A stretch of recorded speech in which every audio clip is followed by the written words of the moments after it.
Alright guys, I am off to go pick up a catalytic converter for a job, and I have to ride into Northeast Philly, and today, I don't know what it is.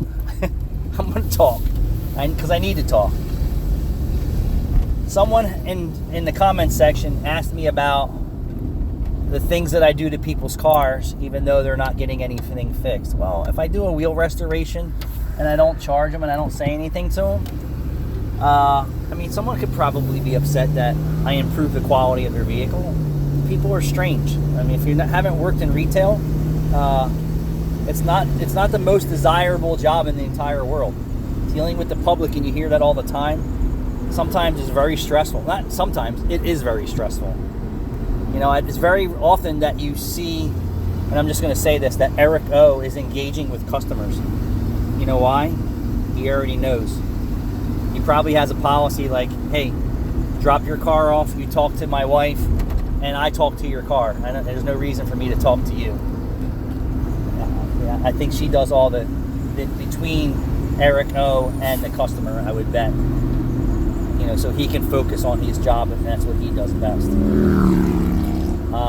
So yes, I would say, for argument's sake, that there's plenty of a-holes out here that are willing to argue with you over anything. Unfortunately, I don't like to deal with those type of people. It's very annoying. I missed the gas station. I need gas. Look at that, I just did a crazy U-turn.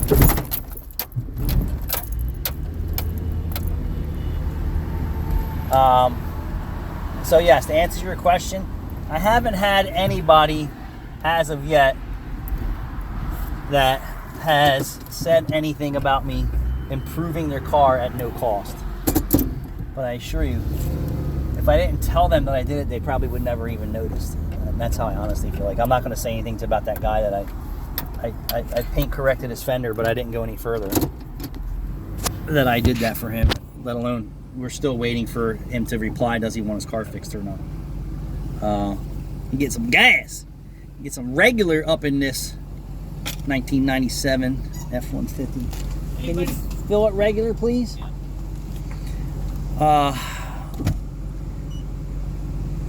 Today has been a tough day. It's been very quiet. The phones haven't been ringing.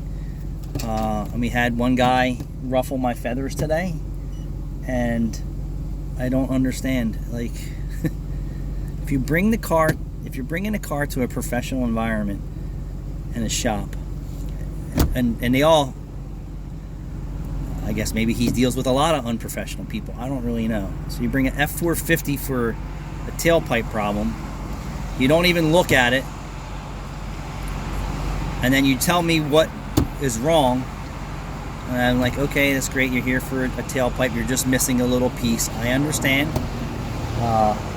So then, since it's an F450, we have to do it outside. I went and looked at it to see what was missing, what was wrong. So I'm looking over what I can on the ground, which I can't stand doing it. Mind you, the asphalt is probably 180 degrees. And I'm looking at it. And then the guy comes out and is telling me, you're looking, it's back there. I'm like, I already know that the piece is missing, dude. Like, this is what I do. I can see your tailpipe's missing. I'm looking at the rest of the exhaust system to see if I can do a quality job for you. Now, this guy's got a plumbing truck. And what's missing, we don't know. And then it's, they convert these F450s into these toolbox trucks for plumbers that, the exhaust system isn't necessarily what OEM put on there, because the truck body boxes stick past the vehicle. So what they usually do is cut the OEM hanger, they'll rig up some other hanger, and they'll put a piece of tailpipe on there, which is no longer there, which is just extending it past the body of the car, or just at the body of the car. That piece is gone. So the guy just tells me he needed his suspension piece. He's not being very specific. And he is a plumber, so he's familiar with pipes and pipe hangers and how things work, you would think. And then he's telling me, make sure you give me, a good price, this, that, and the other thing. I'm like, I didn't even finish looking at your car, and you're already telling me how to look at the job, and then you don't want to pay whatever the price is that I'm thinking about, which I didn't even get to that point yet. And I'm like, really? This is how my first customer of the day is going to go? So then I send Rachel the messages and I'm like, hey, this is what we want for the job. It's a clamp, a new hanger, and then a custom piece of 3-inch tailpipe, partial. This is what it costs. The guy's out here like being aggressive, and he's like, just for a little piece of tailpipe? I'm like, wait, hold on. It's missing the hanger that holds the tailpipe up. There's corrosion right in that spot. I'm not just going to put a little extension piece on here with the hanger missing and corrosion further back in the tailpipe. He's like, well, what are you proposing? And what I'm proposing is the $300 fix. Is that out the door? Is that with tax? And I'm like, and Rachel's like, I could see Rachel telling me to be nice. And I'm like, how much more nicer can I be? Like, he's telling me where to look on the car. I said, hey, dude, I got this. This is what I do. And I didn't say anything past that. And then he comes back out and he's like basically losing his mind over the price. And I said, listen, you're a plumber, right? I said, if a joist hanger is missing on a piece of pipe, isn't it going to need a new joist hanger? And then I try and give him some relationships, and you can see that the guy, he doesn't want to understand the relationship, because all he sees is, how much is it going to cost for me to fix this? I thought it was only a little band-aid, and it's not, and now I'm not happy about that. So he's like, oh, that's a lot of money. It's a lot of money for us to lay on the ground, 3-inch clamp, replace a hanger, make a custom tailpipe, and weld it on your car. And he's like, okay, well, I said, listen, you're welcome to go price shop. Thank you, sir. Anywhere you want to get your exhaust system fixed. Before I even get started, do you want us to fix the car or not? This is what I charge for this work.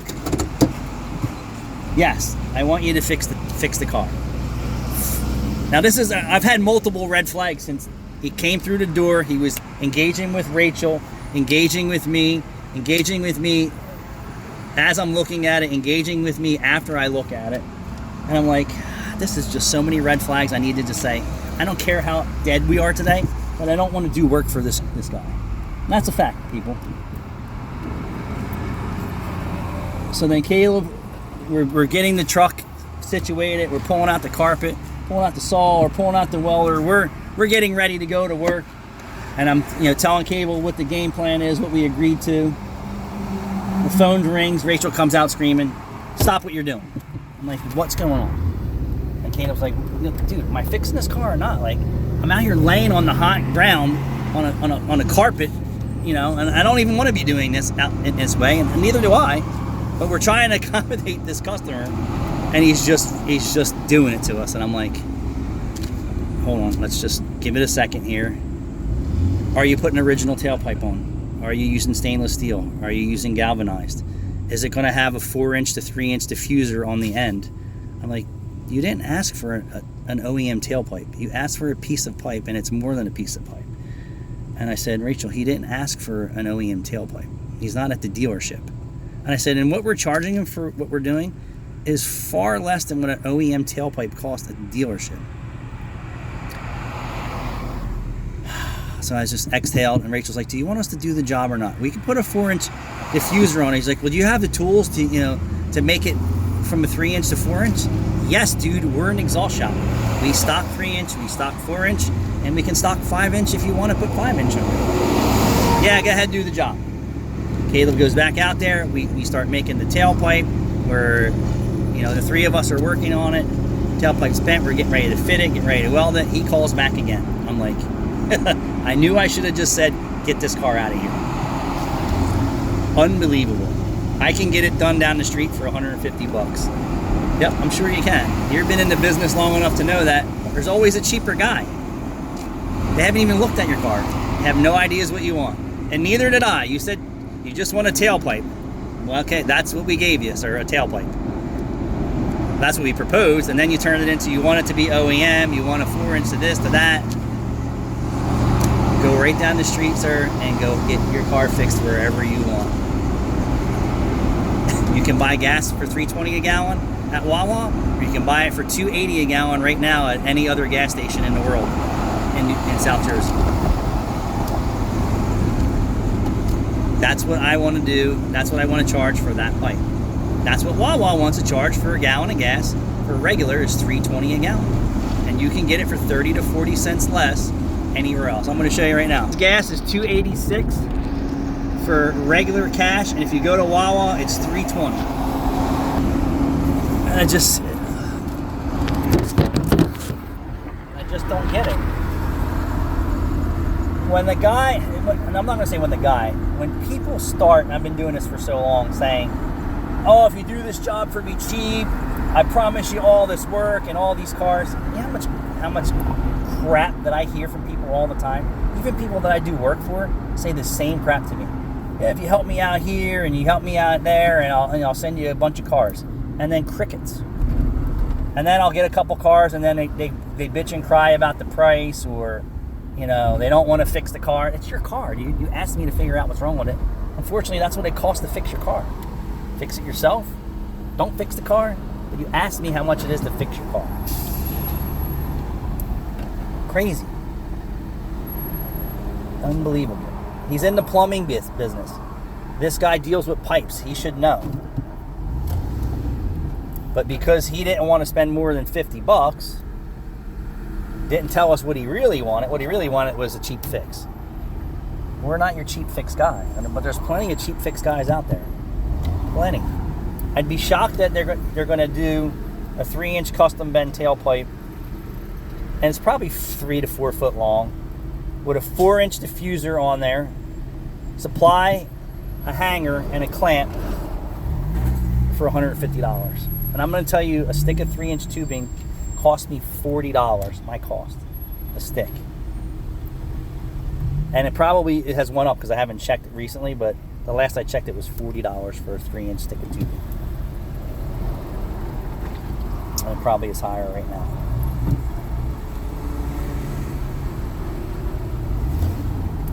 But just the sheer torture from the time that he hit the threshold to the multiple phone calls, they're all red flags. I should have just flagged them on the second go around when I saw it, that this was just not going to go well, and I didn't.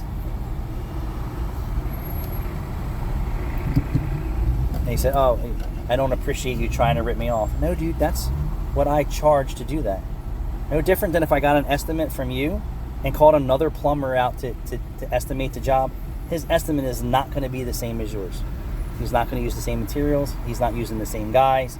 He's not using the same $1 J-hook. He even told me that J-hooks cost $1. The J-hooks that I buy cost more than $1. And I wasn't even going to use a J-hook on his car. So I don't know what he's talking about. I don't even think you can buy a plumbing joist hanger for $1 today. I could be wrong. I'm not in the plumbing business. And then when I look to have something done, this is just me. If I can't fix something myself, or I can't do it myself, you're at the mercy of whoever you're asking to do the job for, right? I chose you to help me fix my car, and then whatever that person wants is the price that he's going to want to charge. Because you promise more work in cars, oh my God, could you imagine what it would be like with you wanting to do work on another car? And this is a simple job. This isn't even a hard job. This is a simple job. Now you get into something complex with this character? Yeah, right. No thanks. F450 plumbing truck. Get the... God. Straight torture. Bumper to bumper traffic.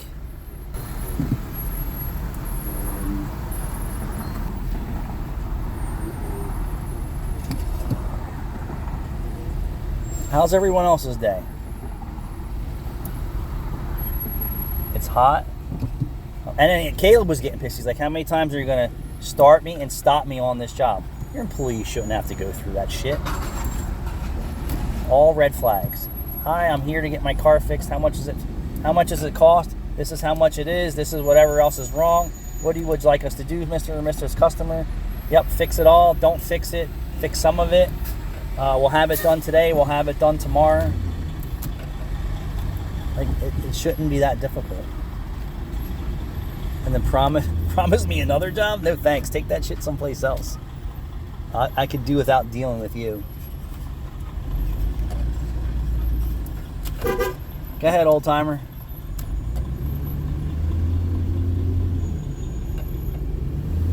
I don't know what they're doing on Tacony, but they're screwing up my day and screwing up everyone's day, getting it down to one lane. Our bridge. Never walked across this. You ever wonder what they're doing on the roads and you never see anyone doing anything? Maybe the road department could answer that. Let alone doing it during the day. How about do this at night when there is no traffic? Sense to do that, right? Like when there's no traffic to be working on the roads.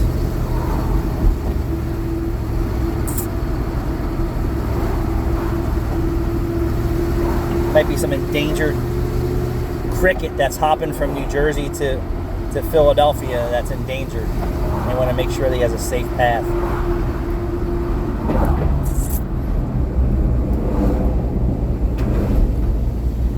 So yesterday, Rachel had a lady call us, and I had this discussion this morning with another master tech from our European shop that does Mercedes, BMW, and Audi and stuff like that. That we were just talking about, dealership service writer crap, management crap, and the stuff that technicians do in a dealership and get away with it. How they don't want to pay their tech's warranty time and additional road test time. And I was like, yeah, I get it, dude. I've been hearing these stories. And then I said, how about someone actually coming in and asking to change their oil early? I said, when does that ever happen? He's like, never. I said, yeah, it should be opposite. People should be coming in and say, hey, I know I'm not really due for an oil change, but I just want to be proactive, right? And get my oil changed. He just chuckled. I said, yeah, when is it? We pull the oil stick, there's none on it, or the rods are knocking, or, it's way overdue. He's like, I know. I said, it's the same behavior you see that we see. He's like, yep.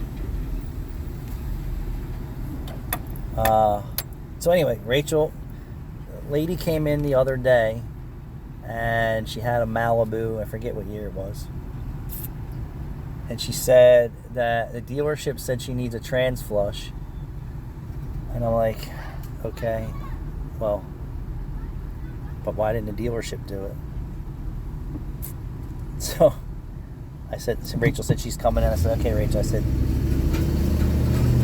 99 out of 100 times, if someone's asking you for a transmission flush, it isn't because they want to do good maintenance practices to their transmission. It's usually the underlying ulterior motive thing. And she's like, well, it could be just that it needs a flush. I'm like, Rachel, we just started offering transmission replacements, and none of them were flush worthy. I said the ones that we know that we can help that been maintained every 30,000 miles, we'd be willing to entertain those. I said the ones that have tripled the life expectancy of the transmission fluid, it's not worth the aggravation of telling the customer after you change the fluid that they need a transmission. She's like, I understand. I said, this is a red flag. And I said, you have to be very careful when people say, I just need a transmission fluid flush and service. I know we're missing opportunities when we tell people that. We don't normally do that, but it's all for the better. So I said, we've done, I don't know, 4 transmissions, three or 4 transmissions this year. This might be the 4th. And I said, none of those transmissions were worth changing the fluid in to see if they were doing. And that's not cheap today. You're talking $15, $20 a quart of transmission fluid plus a gasket and filter if you do it the right way. Doing it the right way on a hammered transmission is the wrong way. So I got to the car. We do our normal process, or my normal process is, take pictures of any pre-existing damage, any warning lights on, all this other stuff, and then road test the car, and then say, hey, listen, this is past a transmission fluid flush. This vehicle needs to start with an engine code scan and find out what's going on. And I'm just teaching Rachel, like, the red flags. Like, people come in and say, I just need this, and they're expecting a result from a simple thing, and it's never simple in our business anymore, people. It's sorry to say that. A wiper blade is probably the simple thing nowadays. And past that, it's not. There's no light bulbs for LED taillight assemblies anymore. And I really feel bad for the people who have to deal with this. That's going to cost you $600 or $4,000 or whatever it costs for headlights and taillight assemblies when the time comes for you. That's the way it is. That's what you purchased. If you want an updated technology, now you're going to get the updated costs. So as after the discussion from this is the dealer said it just needs a transmission flush, turned into the engine light's on, the transmission's neutraling out, 90,000 mile car, bumper covers are falling off. The customer agrees to do it our way, which is let us check it out. Right, if I'm going to work on your car, I need to know what I'm dealing with. And Caleb kind of went through this situation the other day, and he's right. Should you road test an oil change? I say going around the block, yes, is completely fine. Going to Wawa and the gas station, no. But should you road test an oil change? I'm at the point where in my career that I'm tired of getting blamed or accused of things that we didn't do to someone's car. And anything that I can disclose before that car hits my bay, or as soon as I approach that vehicle, we have to be conscious of that. And I actually encourage my guys to go around the block so that you can hear, you can feel if the transmission or whatever, there's things that are in extremely bad shape that you don't want to have to deal with after you touch the car. And so Caleb went around the block and the guy came in and he said, "Hey man, I appreciate you driving my car." And Caleb's like, "Listen dude, I test drive every car that I work on." When I went around the block, you seen I was going for legitimately less than a minute around the block and in the bay. Not like it was a joyride, it was a short road test. And I don't think customers understand that, right? If they were in our line of work, they would understand more like, hey, he is touching my car. He has every right to understand the entire vehicle before he touches it, and then not be upset. And it wasn't like it was a $100,000 car or anything like that. It may have felt that way to the customer, but Caleb's been in way more exotic and way more expensive cars, and treated them with utmost respect. So that was just something, he shouldn't really have to deal with. Like, hey, you came to my place of business, and I'm the technician who's going to work on your car, regardless if it's an oil change or not. And I'm going to take it for a short road test, and I'm going to present any issues or problems that I notice. The wheels were curved, a bunch of things, a bunch of little things were going on, which if he didn't do his job, the customer could have just said, well, it wasn't like that until you touched it. We have proof, we have pictures and video. So anyway, after we road test the transmission job, we get the okay for the diagnosis on the check engine light and move forward on evaluating the transmission. That the valve body had all kinds of codes in it. It was already slipping to the point to where you couldn't even get it up the lift. Motor mount was broken, oxygen sensor. And so if we just went ahead and just said, well, let's just do what the customer asks, that car probably wouldn't even be able to make it out of the driveway. But the customer drove it in, and now they can't drive it out. So if you understand, and people today just don't understand. They think, well, now you made it worse, it's your fault for $300 for a transmission service. So we tried to avoid that. And it actually fairly went smooth. The dealer said that I just need a trans flush into, now we're going to diagnose it our way, and we want to make sure if we're working on your car, it's the way that we want to repair and maintain it and do the job. She understood, so she authorized the diag, we authorized the rest of the inspection, declined a couple of minor things, and then in the end we said, hey, you need a trans, it needs a software update. Do you want us to fix the body work while it's here? No. Do you want the oxygen sensor and the motor mount fixed while we're in there? Yes. We're not talking like a $300 job. You're talking a $6,000 transmission job. But that, it's seamless. It wasn't a fight. It wasn't a battle. We didn't have to argue. Not a million whys. And that's how things normally go. So when I say that, the behaviors of what we see, the normal thing is, here's my keys, my car is broke, or X, Y, and Z. Call me with an estimate. Don't call me with an estimate. I'll pick it up in a week, whatever. We always give the customer the courtesy of what's wrong, how much it costs, and where we need to start to get to where we need to start with this car and get to the end.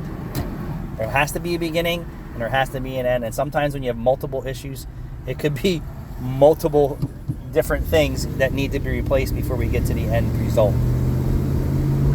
Especially when you have a loud exhaust system and then we make your car quiet and then you bring it back and say your car never made that noise before. It absolutely was and has been, because now your car's quiet and you can hear everything's wrong with it.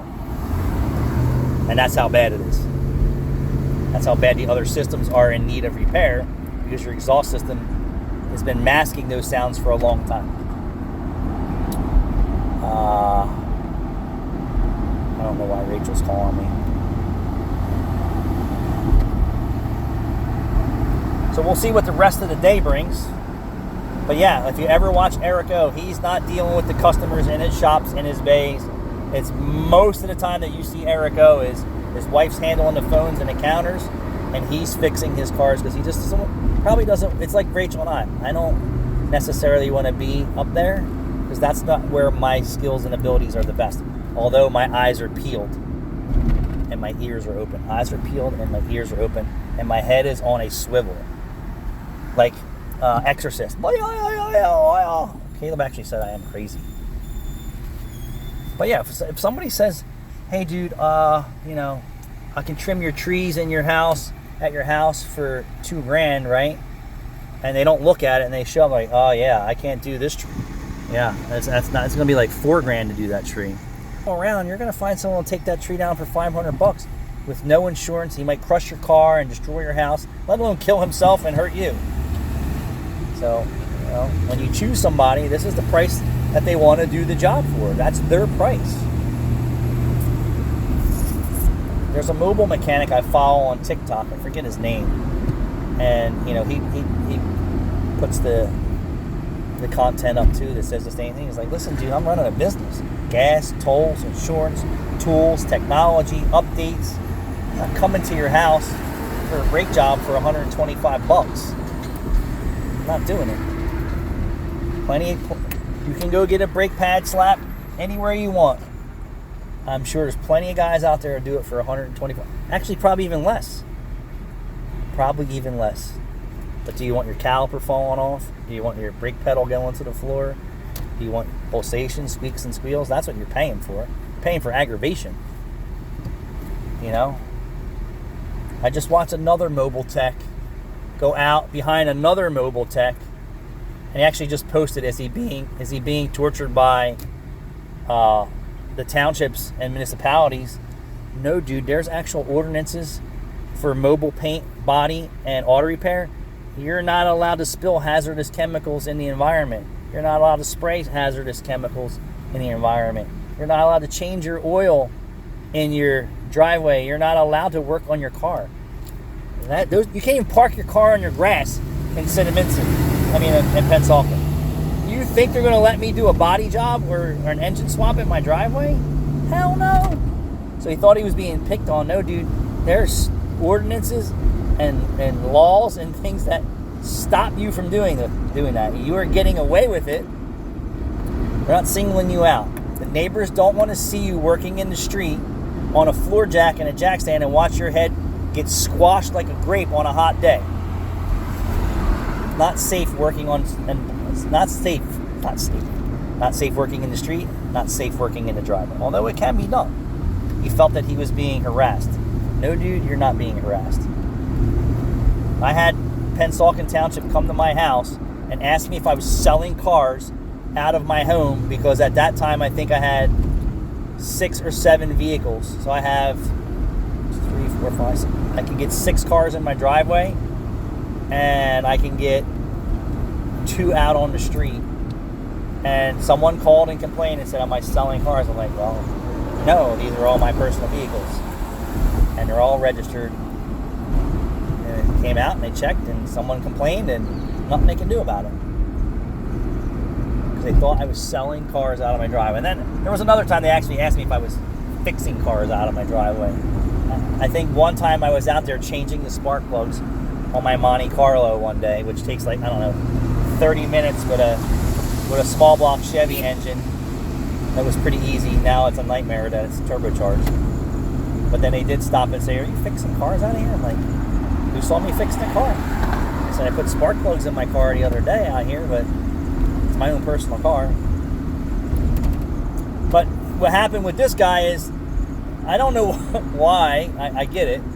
I think people are looking for the cheap guy to come out and fix their car.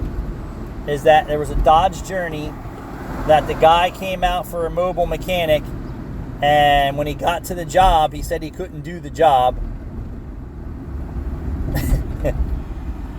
Obviously, there's different levels of mobile mechanic out there. Maybe he was the cheapest guy. I'm not sure.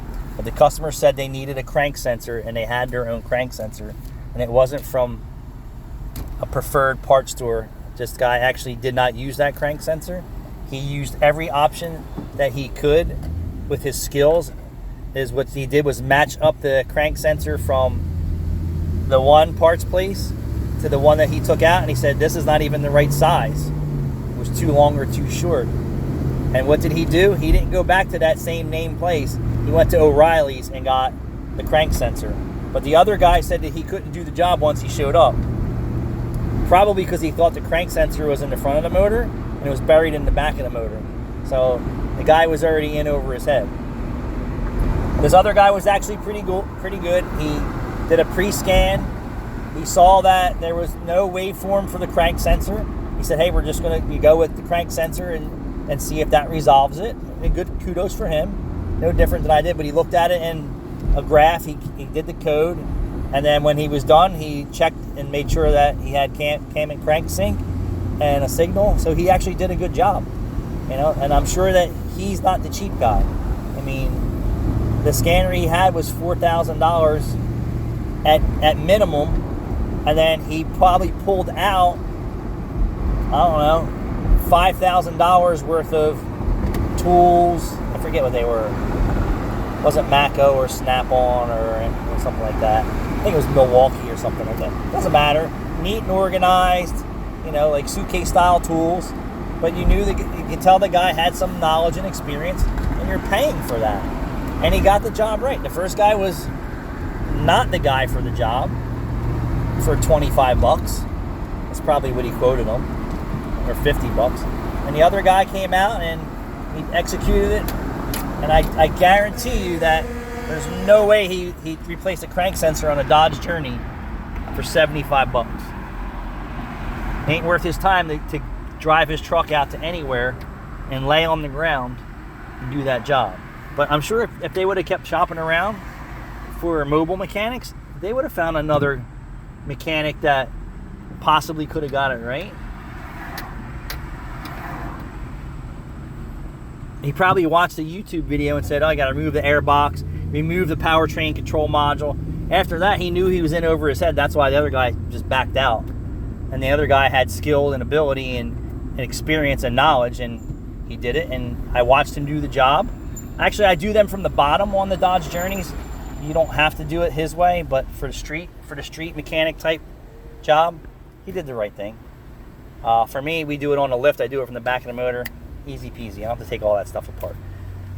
The risk of dealing with these older vehicles and rubber decaying parts and battery terminals and battery hold down and airbox bolts snapping and all the nightmare crap on your way down to a crank sensor, yeah, I'll take the least invasive way, put the car up in the air and ninja that crank sensor right out. But he didn't have that luxury,